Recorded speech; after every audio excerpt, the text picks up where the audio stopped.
주말 아침부터 비트코인에 대한 덤핑이 현실화되면서 알트코인들도 상당히 흔들리는 모습을 보여주고 있습니다. 시총 상위 10개 종목들을 보면 다 조금씩 하락세를 확인하고 있다라는 걸 우리가 포착을 할 수가 있습니다. 알트 시즌 과연 언제쯤 도래하게 될 것인가. 앞서 마크 유스코 같은 경우에는 베이비 부머의 퇴직 계좌에서 1년 안에 3천억 달러가 유입이 되면서 암호화폐 시장 전체 시총이 5조 달러까지 폭등할 것이다, 이런 얘기를 했었는데, 이건 지금 알트 전체 시총 차트거든요.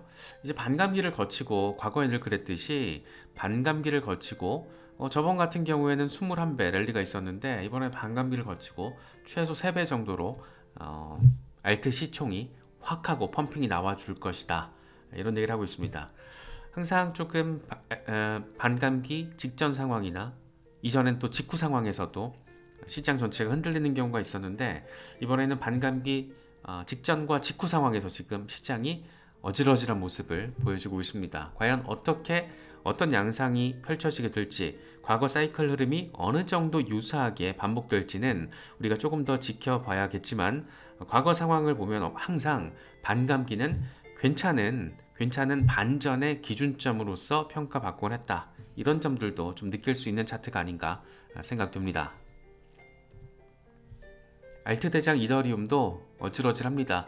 3,000달러에 대한 지지는 굉장히 중요해요. 일단 기본빵으로 3,000달러가 깨지면 약간 한 2,800달러대까지 꼬라박을 수가 있고, 지금 현재 20일 지수 이동 평균이 3,200달러, 50일 단순 이동 평균이 3,430달러 부근이기 때문에 상당히 갈 길이 멀다.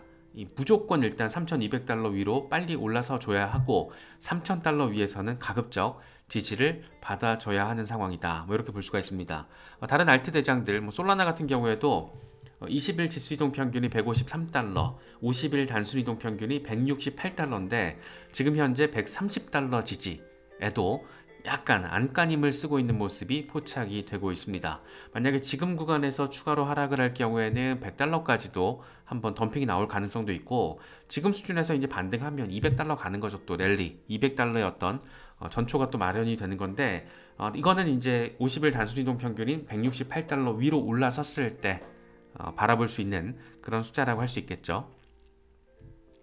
우리의 XRP 어질어질합니다. 0.5달러 지지, 설마 깨지진 않겠지? 그런데 깨지면 어떡하지? 이런 기대와 우려가 엄청 짙게 깔려있는 종목.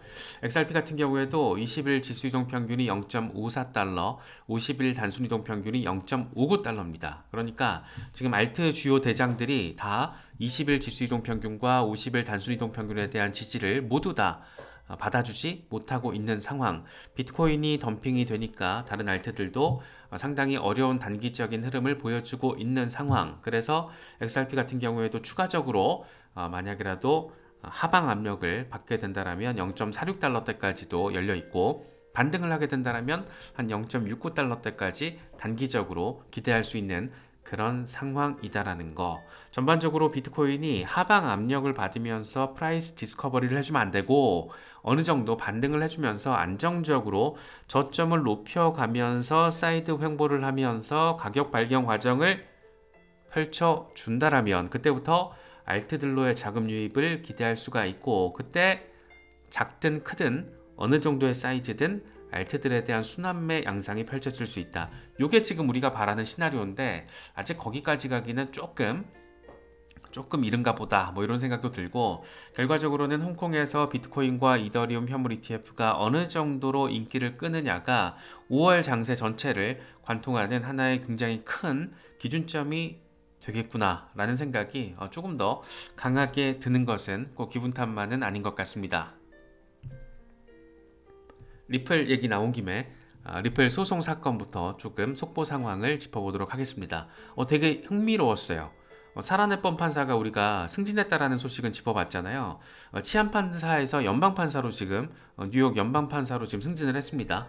치안판사는 예비심리, 소액 청구 사건 이런 보조적인 역할을 하는 반면, 연방판사는 모든 연방사건을 심리할 수 있는 그런 권한을 가지고 있습니다. 그래서 이번에 그동안 치안 판사로서 아날리사 토레스 판사를 보조했던 역할을 담당했던 이 사라 네폰 판사가 연방 판사로 승진을 하면서 이 토레스 판사와는 관계성이 어떻게 정립이 될까, 이게 바뀌는 경우도 있고, 그러니까 사건 재배당이 이루어지는 경우도 있고, 그게 아니라 같이 그대로 담당을 하는 경우도 있다라고 하는데, 이 사건 자체가 지금 끝물이기 때문에 여기서 재배당이 되면 좀 이상하잖아요. 그런데 재배당이 되진 않는 것 같아요. 이번에 사라 네폰 판사가 승진했다라는 소식이 전해진 직후에 몇 시간 뒤에 사라 네폰 판사가 새로운 일정을 잡아서 SEC에 대해서 명령을 내렸습니다. SEC에다가 4월 29일까지 리플의 최근 입장에 대한 입장문을 법원에 제출해라 라고 명령을 한 거예요. 이게 원래는 5월 6일이 데드라인이었거든요. 그러니까 일주일이 지금 땡겨진 거예요. 리플이 요구를 했던 건 그거죠. SEC가 요구하는 20억 달러, 한화로 2조 6천억 원에 달하는 그런 말 같지도 않는 벌금을 내긴 어렵습니다. 전례도 없고 기준도 없다. 우리가 지금 생각하는 것은 1,000만 달러, 130억 원 정도를 넘지 않는 민사 벌금, 요 정도를 바라보고 있습니다. 이렇게 좀 갈래를 터주세요. 공정한 법원의 판단을 기대합니다. 라는 게 지금 법원에 제출한 리플의 입장이었는데, 이거에 대해서 5월 6일이 아니고 4월 29일까지 SEC 입장을 제출하라고 지금 명령을 때린 겁니다. 예. 지금 소송에 대한 판결에 있어서 상당히 속도감이 더 가속화될 수 있다라는 점을 보여주고 있는 것이고, 이게 지금 커뮤니티에서 긍정적으로, 조금 더 정서적인 측면에서 더 긍정적으로 해석이 되고 있는 것은 이 주체가 지금 사라 네폰 판사이기 때문이에요.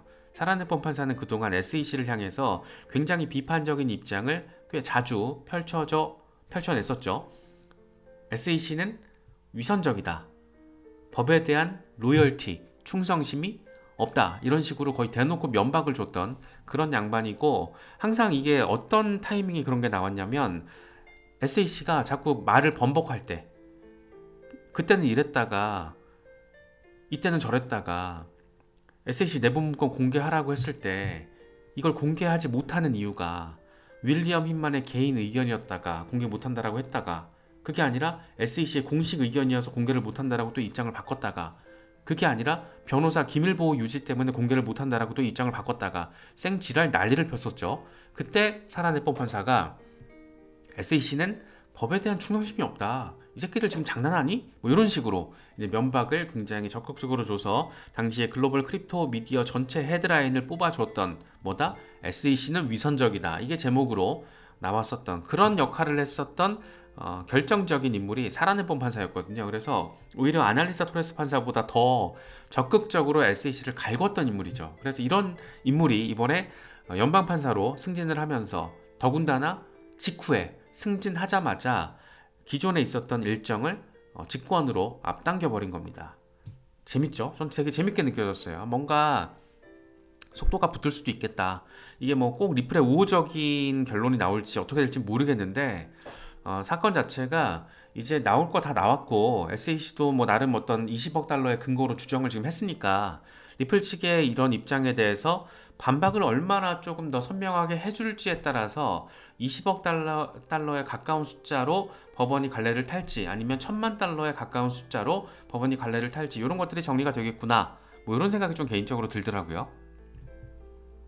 그래서 지금 만약에 기존의 5월 6일 데드라인이 지금 4월 29일로 땡겨졌잖아요. 그래서 사실은 SEC의 입장까지 나오고 나서 SEC와 리플 양측의 입장이 5월 20일까지 제출이 되는 거였는데, 이건 역시도 이제 당겨질 수가 있는 거죠. 그래서 어쩌면 5월 중순이 되기 전에 양사의 최종 입장문이 법원에 제출이 되고, 어쩌면 5월 6월 정도에 5, 6월 정도에 법원에 갈래타기가 나와줄 수도 있지 않을까, 그런 생각이 좀 들기도 하더라고요.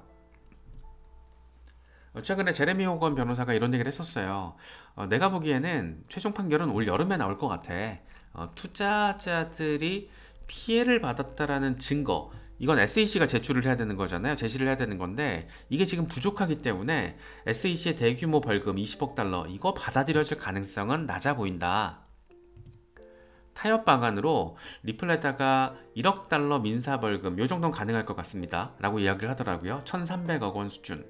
그러니까 이 1000만 달러는 조금 너무 낮고 1억 달러 정도까지는 부과할 수 있을 것 같아. 이 양측이 항소할 가능성이 높기 때문에 내년에 항소법원에서 추가적인 법적 다툼이 예상된다. 이렇게 이야기를 하고 있습니다. 뭐 항소도 할 것 같고 어떤 결과가 나오든 양측은 항소를 할 것 같아요. 그리고 대법원까지도 갈 것 같아요. 그런데 중요한 건 뭐다?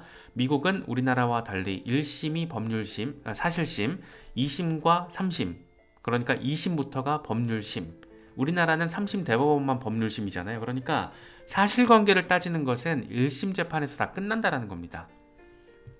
그렇기 때문에 1심 재판 최종 결과가 제일 중요한 거고, 그렇기 때문에 약식 재판 수준으로만 갈래가 잘 터진다라면 리플 입장에서는 사실상의 승소로 받아들이고 시장에서도 그렇게 반응할 가능성이 높지 않을까, 이런 생각이 드는 거고, 사실 리플이 요게 지금 이번 주에 가장 핫했던 게 요게 아닐까 싶어요. 미국에서 ODR 서비스를 진행하는 데 있어서 XRP 대신에 스테이블 코인 USDT를 사용하겠다. 이게 왜 그러냐면 기관들 대상으로 판매된 XRP는 증권이다 라는 약식 재판 수준으로 최종 판결이 그렇게 나와준다라면, 기관들 대상으로 판매된 XRP는 증권이잖아요. 그러면 증권성 이슈를 피해가야 되니까 XRP 대신 스테이블 코인을 사용하겠다라는 거고, 미국에서. 그러니까 리플 입장에서는 규제 준수의 입장인 거죠. 그러니까 스테이블 코인을 출시한다라는 거, USDT를 사용하다가 연말에 이제 리플 레저 기반의 스테이블 코인이 출시가 되면 그 스테이블 코인을 사용해서 XRP를 대체하겠다라는 거잖아요. 그런데 사실 이건 대체가 아니고 보완의 입장으로 바라보는 게 맞다라는 겁니다. 미국에서는 어쨌든 약식 재판 수준으로 나와준다라면 기관 대상 판매된 거는 증권이니까. 그래서 이게 되게 전략적인 접근으로 보는 게 맞지 않나라는 생각이 들고, 사실 이 이슈가 이번 주에 너무 뜨거웠어요. 아니 스테이블 코인이 나오고 스테이블 코인으로 XRP 대신에 ODR 서비스로 진행을 한다는 것은 사실상 리플을 XRP를 대체하게 되는 거 아니야? 리플레저 기반의 스테이블 코인이 나온다라는 것은 XRP가 설 자리가 그만큼 좁아지게 되는 거 아니야?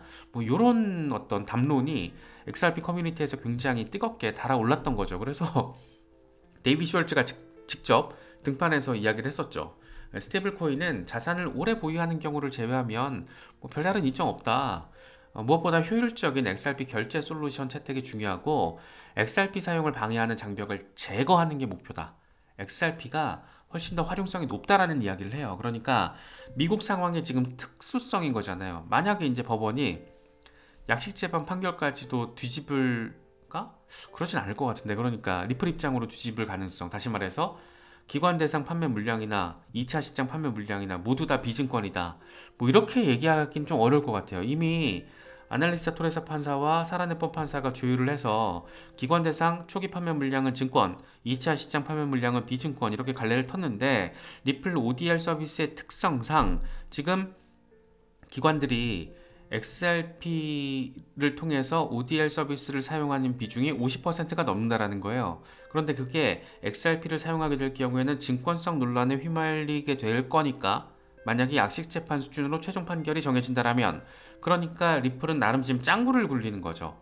효율성을 높이기 위해서 XRP 대신에 스테이블 코인, 처음에는 USDT, 연말에는 우리께 나올 거니까 리플 스테이블 코인, 이렇게 가고, 미국 이외 지역에서는 기존처럼 ODR 서비스는 XRP 중심, 뭐 이렇게 간다라는 거기 때문에, 이게 사실 최근에 며칠 동안 커뮤니티를 굉장히 뜨겁게 만들었던 XRP의 가치가 희석되는 거 아니냐, XRP가 스테이블 코인으로, 리플 기반의 스테이블 코인으로 대체되는 거 아니냐, 이런 거는 확실히 저도 하루 이틀 시간이 지날수록 생각을 하면 할수록 더 옅어지는 것 같아요.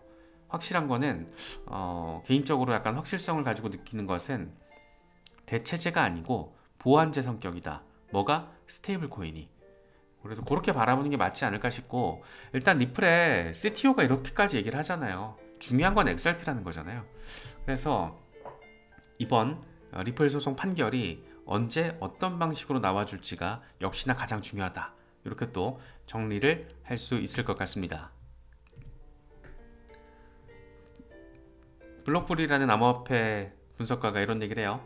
이 투자자로서 우리가 힘들게 번 돈을 최대 위험 대비 보상을 제공하는 거래에다가 투자를 하는 게 우리의 임무다. XRP가 여기에 부합한다. 리스크가 있지만, 여기서 꼬라 박을 수는 있지만 위험 대비 보상이 클 그런 프로젝트의 조건을 갖추고 있다 라는 이야기를 하면서 우리가 통제할 수 없는 시장이 펼쳐질 때까지 기다리면 된다. 프로세스를 신뢰하고 인내심을 가진다라면 이런 리워드를 가질 수 있을 것이다. 13.5달러까지 이야기를 하고 있는데,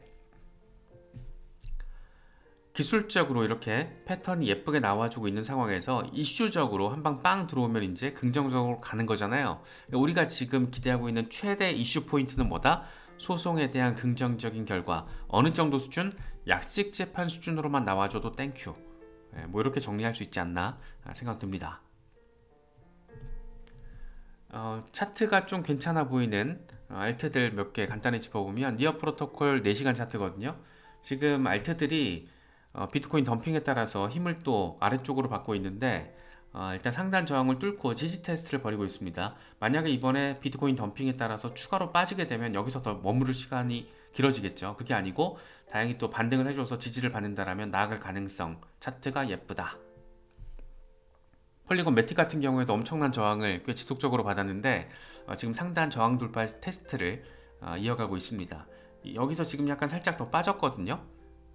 그래서 이번 비트코인 덤핑에 따라서, 그렇기 때문에 약간 더 추가적인 조정 가능성도 있겠지만 분위기가 반전이 됐을 때 흐름 자체가 지속적으로 조정을 받아왔고, 그리고 나서 상단 저항 돌파를 앞두고 있다는 점, 홀더분들 참고하시면 좋을 것 같고, 이것도 그렇고 이것도 그렇고 신규 타이밍 잡기는 엄청 어려울 겁니다. 되게 까다로운 차트입니다. 그래서 특히나 경험이 없으신 초보자분들은 조심하셔야 된다. 매도 타이밍이 제일 중요한데 그거는 아무도 알려주는 게 아니다. 내가 공부해서 내가 전략적으로 접근해야 된다. 어떻게? 분할 매수, 분할 매도. 이건 세이 비트코인 차트인데 세이도 저항을 엄청 많이 받았죠. 그래서 추가적으로 이 밑에까지 빠지게 될지는 모르겠지만 차트 자체는 시장 분위기가 조금 반등으로 정서 전환이 이루어진다라면 랠리 가능성이 좀 있겠구나, 이런 가능성을 좀 보여주고 있습니다. 긍정적인 상황을 위주로 방점을 찍었을 때, 특히나 세이, 수이 이런 프로젝트들은 지금 시장에서 굉장히 긍정적인 관심을 받고 있기 때문에 홀더분들은 이런 차트들도 좀 참고하셔서, 특히 이제 모아가시는 분들, 이런 차트를 제가 가져오는 이유는 뭐냐면 물량을 늘려가시는 중장기 대응 투자자들을 위해서 이걸 이야기를 나누는 겁니다. 신규 대응하시는 분들은 어려워요. 이거 대응하기 어렵죠. 이거 보고 어렵지 않나요? 딱 봐도 그런 생각. 그래서 신규 투자는 신중하게 모아가시는 분들은 괜찮은 타이밍이 될 수 있다는 거 참고하시면 좋을 것 같습니다.